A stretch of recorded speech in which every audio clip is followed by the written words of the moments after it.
81번 문제 보도록 할게요. 고체의 연소 형태 중 증발연소에 속하는 것은 무엇인가? 증발연소에 속하는 것들은 파라핀, 황, 나프탈렌 등이 여기에 포함이 된다라고 볼 수 있겠고, 일반적으로 목탄이나 코크스 같은 것들은 무슨 연소? 표면연소. 그 다음에 우리가 많이 알고 있는 목재나 종이 같은 경우에는 분해연소. 그 다음에 TNT, 폭탄 같은 것들은 자기연소가 되겠습니다. 자, 그래서 이러한 물질들도 같이 암기를 해줘야 된다라고 보시면 되겠죠. 다음 중 질식소화에 해당되는 것은 무엇인가? 자, 이렇게 소화를 알기 위해서는 우리가 연소되는 과정을 알고 있다면 우리가 반대로 이 소화에 대해서 알 수가 있게 되는 것이죠. 자, 그래서 이론에서도 한번 설명을 드렸는데, 자, 연소가 되기 위해서는 먼저 가연물이 필요합니다. 자, 이렇게 캠프파이어를 생각해주면 되겠죠. 자, 가연물이 필요하고, 그 다음에 불이 붙는 점화원이 필요합니다. 그 다음에 이렇게 불이 붙기 위해서는 산소가 공급되어야 된다라고 설명을 드렸었죠. 자, 그래서 세 번째는 산소 공급원이 됩니다. 자, 그래서 연소가 되지 않기 위해서 반대로 소화를 시키기 위해서는 이 세 가지 중 하나를 제거해주면 된다라고 생각해주면 되겠죠. 자, 그 중에서 질식소화는 뭐와 관계가 있다? 숨을 못 쉬는 것이기 때문에 산소 공급원과 관련이 있다 생각해 줄 수 있겠죠.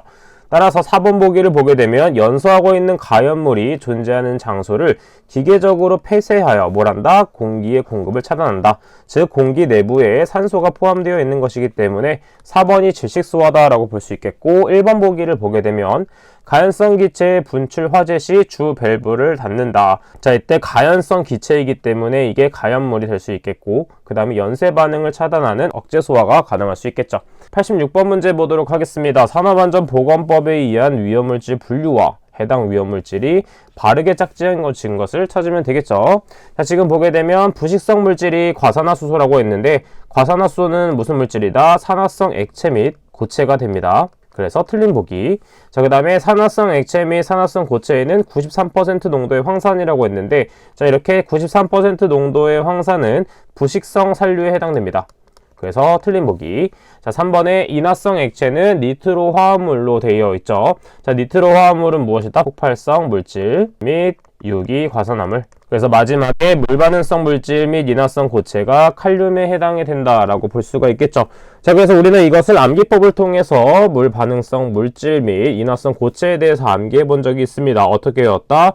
물이 콸콸 흐르는 나라에 황제가 있었는데, 그게 누구다? 알리가 있는데 알리의 적토마, 이렇게 외웠었고, 그 다음에 물 폭발성 물질 및 유기 과산화물은 어떻게 외웠다? 폭발한 유가 보고 아찔의 하니. 자, 이렇게 두 가지 암기법 이번 문제 풀면서 정리를 해주시면 되겠습니다. 88번 문제 보도록 하겠습니다. 에틸렌이 완전 연소하는 경우 다음에 존식을 이용해서 계산할 경우 연소화한계는 약 몇 %인가 라는 문제가 나와 있습니다. 자, 먼저 화학 양록 농도식을 알고 있다면 우리는 대입을 통해서 그대로 풀 수가 있겠죠. 자, 그래서 CST는 어떻게 구할 수 있냐면 선을 그어주고, 그 다음에 분자에는 100을 대입해주고 1 플러스 4.773 곱하기, 그 다음에 먼저 뭘 대입한다? N값, 탄소의 수이기 때문에 2를 대입해주고 플러스 4분의 M값은 뭘 대입한다? 수소의 원자수, 그래서 4개. 그 다음에 빼기 뭘 빼준다? F값을 빼주는데 할로겐 원자수 없기 때문에 빼기 0이고, 그 다음에 산소도 포함되어 있지 않기 때문에 빼기 0이 되겠죠. 자, 그래서 계산기에 그대로 대입을 하게 되면 몇이 된다? 6.5278이 됩니다. 우리가 구하고 싶은 것은 연소 화한계가 됩니다. LFL은 어떻게 구할 수 있냐면 0.55를 곱해주면 되겠죠. 밑에 식이 주어져 있기 때문에 0.55 곱하기 6.5278%를 하게 되면 답이 뭐가 된다? 3.6이라는 값이 나오게 됩니다. 그 다음에 다른 방법으로 반응식을 세워서 푸는 방법도 있기 때문에 그 방법으로도 한번 풀어보시고 편한 방법으로 적용을 해주시면 되겠습니다. 89번 문제 보도록 하겠습니다. 화염방지기 설치에 관한 사항으로 가로에 알맞은 것은? 자, 일반적으로 화염방지기를 그 설비 어디에 설치해야 된다? 상단에 설치해줘야 된다. 따라서 정답은 1번이 된다. 체크해 볼 수 있겠죠. 자, 91번 문제 보도록 하겠습니다. 다음 중 위험물의 저장 및 취급 방법이 잘못된 것은? 먼저 칼륨은 알코올 속에 저장한다고 했는데, 칼륨은 알코올 속이 아니라 어디에 저장을 한다? 석유 속에 저장을 해줘야 됩니다. 그래서 잘못된 것은 1번이라고 볼 수 있겠고, 2번에 피크르산은 운반 시 10%에서 20% 물로 적게 해줘야 되고, 황리는 반드시 저장 용기 중에 물을 넣어 보관. 그 다음에 니트로셀룰로스는 건조 상태에 이르면 즉시 습한 상태로 유지시켜 주도록 합니다. 이 세 가지도 같이 정리를 해주도록 할게요. 93번 문제 보도록 할게요.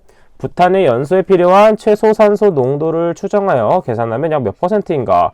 자, 우리가 MOC, 최소 산소 농도 공식을 알고 있다면 충분히 풀 수 있습니다. 자, 그래서 MOC는 어떻게 구한다? 폭발 하한계에서 뭘 곱해준다? 연료의 몰수분의 산소의 몰수를 곱해주면 되겠죠. 자, 그럼 먼저 부탄의 연소 반응식을 알고 있어야 됩니다. 자, 연소 반응은 무조건 산소와 반응을 해서 탄소는 뭐가 된다? 완전 연소이기 때문에 이산화탄소, 그 다음에 수소는 물이 됩니다. 자, 먼저 좌측에 있는 탄소의 수를 보게 되면 4개이기 때문에 우측에도 4개가 돼야 돼서 이산화탄소는 4개가 된다 라고 볼 수 있겠고, 그 다음에 수소가 10개 있는데 마찬가지로 우측에도 수소의 개수를 맞춰주기 위해서 물은 수소가 2개씩 존재하므로 5 곱하기 2가 10이 된다라는 걸 알 수 있겠죠. 자, 그 다음에 산소의 개수를 맞춰주도록 하면 지금 보게 되면 4 곱하기 2니까 8, 그 다음에 5 곱하기 1이기 때문에 5이므로 13개의 산소가 필요합니다. 근데 산소는 몇 개씩 존재한다? 2개씩 존재한다 라는 걸 볼 수 있겠죠. 따라서 13 나누기 2를 해주면 되는 것이기 때문에 6.5라는 값이 나오게 됩니다. 자, 그럼 문제에서는 폭발한 개가 주어져 있기 때문에 그대로 대입만 하면 되겠죠. 폭발한 개는 1.6 곱하기 연료는 1몰, 산소는 6.5가 됩니다. 자, 그래서 계산기에 대입을 하게 되면 10.4 볼륨 %가 된다는 걸 알 수가 있겠죠. 자, 그래서 이렇게 반응식 세우는 거 정말 중요합니다. 어렵겠지만 많이 연습해 보셔야 돼요. 정답은 3번이 됩니다. 94번 문제 보도록 하겠습니다. 다음 중 산화성 물질이 아닌 것은?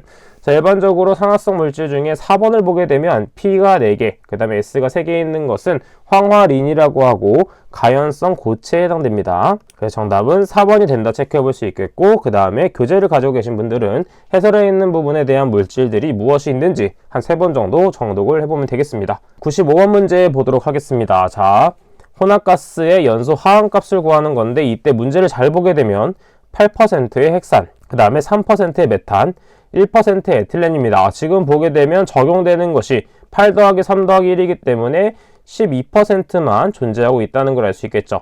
따라서 우리가 알고 있는 공식에 있는 100 대신에 11을 대입해서 풀어줘야 되겠구나 라고 생각을 해주면 되겠습니다. 자, 그러면 연소 하한값 구해보도록 할게요. 원래 100이 아니라 지금 12%만 존재하기 때문에 11을 대입해주고, 먼저 핵산 먼저 보도록 하면 L분의 V이기 때문에 핵산에 있는 연소 하한값은 1.1이 되겠죠. 그 다음에 뭐가 된다? 위에는 8, 그래서 플러스, 그 다음 메탄이 되겠네요. 메탄 3%인데 L값이 5, 5.0에 3 플러스, 그 다음에 2.7에 1이 되겠죠. 자, 계산기 그대로 대입을 하게 되면 몇이 된다?